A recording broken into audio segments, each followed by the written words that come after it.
Hi everyone, it's your friend Vash, also known as Triqqerhappy77 on Instagram. Welcome back to my channel.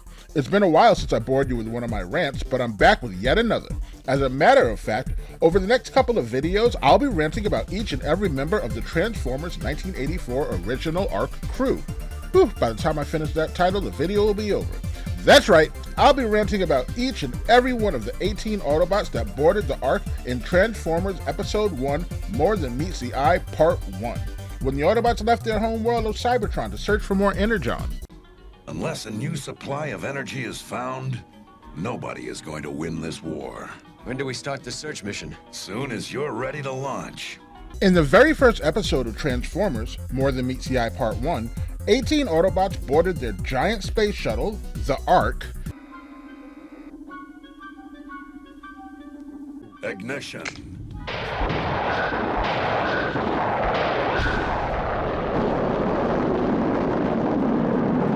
And long story short, ended up crash landing on Earth. We're out of control.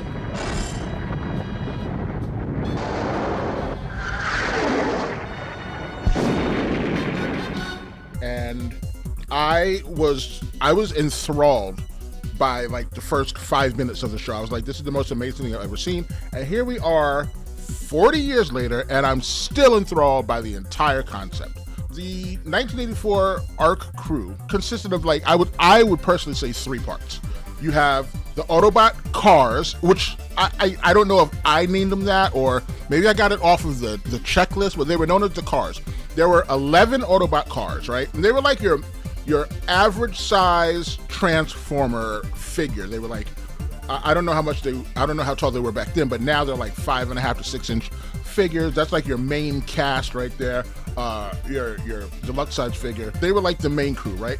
Then you had 6 what they called mini bots. Now the mini bots were like smaller Transformers that were at a lesser price. Like, you know, say your parents didn't want to spend $11.99 or however much it was on a figure. They were like, well, you can get this little $5 one. And that was like figures like Bumblebee, Brawn, Cliff Jumper, things like that. So I personally never owned any of the Autobot cars growing up. I only had mini bots and an occasional larger Transformer, but I never had any of the main cars.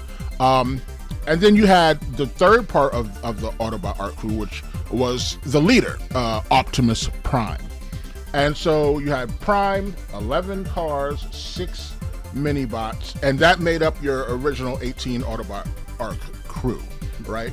So now, let's take a look at the Autobot cars first, right? So like I said, there were 11 of them, and pretty much they all had their spotlight. You got to know each one and every one of their personalities. It was just, the cartoon was magnificent. All right, we'll start with one of my absolute favorites, Jazz. So Jazz, he turned into a Porsche, or is it Porsche? I don't know the correct pronunciation of the word, but yeah, he turned into a Porsche. He was like the second in command, right? He was Optimus Prime's right-hand man. Jazz, organize a battle unit. Ironhide, Mirage, Sunstreaker, Sideswipe. Ready, Prime. Let's roll. And Jazz, to me, one of my favorite Autobots. He was so cool. He wore, like, any Transformer that has sunglasses is automatically like, if you're starting at a 5, he's up to an 8 because he has sunglasses, not regular eyes. And also Jazz he was voiced by the actor who did his voice was Scatman Crothers. He was in the movie The Shining. He was also the voice of Hong Kong Phooey, another cartoon from the late 70s, early 80s. And the thing about Scatman Crothers, his voice, it literally sounded like listening to jazz music when he talked. Any luck, Jazz? Negative. The north side of Cybertron's blacker than the inside of a drive shaft. You can't duplicate that. That was just a natural, talented voice right there that when you hear it, you automatically know who it is. But what I loved about Jazz, was, even though he was a second in command and he was very good at what he did, he was always very reasonable in the cartoon. What's happening, man? Hey, careful with that thing. Somebody could get messed up. That's just what I have in mind. What's with Blue Streak? He's trying to blast Jazz! Hey, man, I don't want to hurt you, but you get me steam. He also was all about music and loudspeakers. Hey, look out! Hey, watch it, Jazz! Very sorry, Bumblebee, but look around. This is the perfect spot to test my new speakers, man. I can't take much more. Me neither! And I like it! Like, wow, rock and roll with real rocks. It's called an avalanche. Maybe I better wind down my woofer. He was about dancing and just having a good time. Yeah! My audio receptors. What is that noise? Humans call it music. Not this human. Sounds all right to me.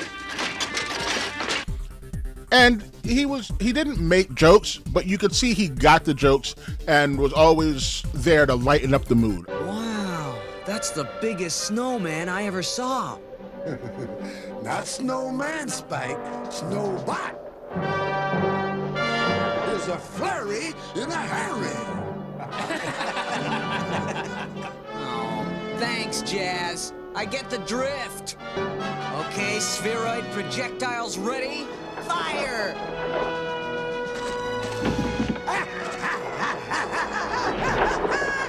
Hey, guys, that's Snow Fair. I love Jazz. Now, as far as the toy goes, the Jazz figure that I have is Studio Series 86 Jazz. Well, actually, no. This is Jazz from the Autobot United 5-pack, right? But it's the same exact toy as Studio Series 86, but they did a couple of changes, like they painted the windows rather than make it clear, which I actually like better. I do like the painted blue windows, but that's a personal preference, and not everybody does. The figure is really nicely articulated, and he looks exactly like he did in the cartoon, which I really appreciate. I was always a cartoon person. When I had seen a friend with Ironhide and Ratchet, and the toys did not have heads, I was like, that's not how it looks in the cartoon. I don't want it. There were a lot of figures that the cartoon did not look the way the toy did, and it always bugged me. So now they're making the same characters, but they're making them look the way they did in the cartoon, and they still transform into the same vehicles. The last Jazz figure that we got was from Power of the Primes, and that was a travesty. That figure looked terrible. From the minute I bought it, I was like, ugh. And when I heard that Studio Series 86 Jazz was coming and I saw the way that he looked, I was like, that's the Jazz figure I've been looking for. And I'm really, really happy with it. To me personally, in my own personal opinion, it would be very hard for them to come up with a better Jazz figure than this one. Well, that is in the main line. I know there's a lot of third parties who do more detailed work at a higher price, but for this price and these figures, I think this is a very, very well done figure. Now, don't get me wrong, I'm probably biased because Jazz has been one of my favorite Transformers since the original G1 cartoon back in 1984. Nevertheless, great character, great figure, and I'm happy to have him. Look out for the rest of my video series on the original Art Crew members. They'll be popping up soon. And if for some strange reason you're enjoying my rants, be sure to click that like button. And don't forget to subscribe to the channel for more rants coming soon. And if you like Jazz or any version of the figure, let us know by leaving a comment. Thanks for watching my Transformers 1984 original Art Crew member video. We'll be back.